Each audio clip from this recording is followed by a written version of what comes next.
ایک بد شکل شخص حضور صلی اللہ علیہ وسلم کی خدمت میں حاضر ہوا اور اس کی بیوی نہایت حسین تھی۔ آپ نے اس شخص سے پوچھا کہ تیری بیوی تیرے ساتھ کیسا برتاؤ کرتی ہے؟ اس نے کہا کہ میری بہت قدر کرتی ہے اور میری بلا اجازت گھر سے باہر نہیں نکلتی۔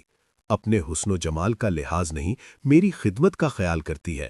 یہ سن کر آپ نے فرمایا کہ جا اور اس سے کہہ دے کہ وہ جنتی عورتوں میں سے ہے، کیونکہ باوجود حسن و جمال کے اپنے شوہر کی تابعداری کرتی ہے، اس کی بدصورتی پر نہیں جاتی۔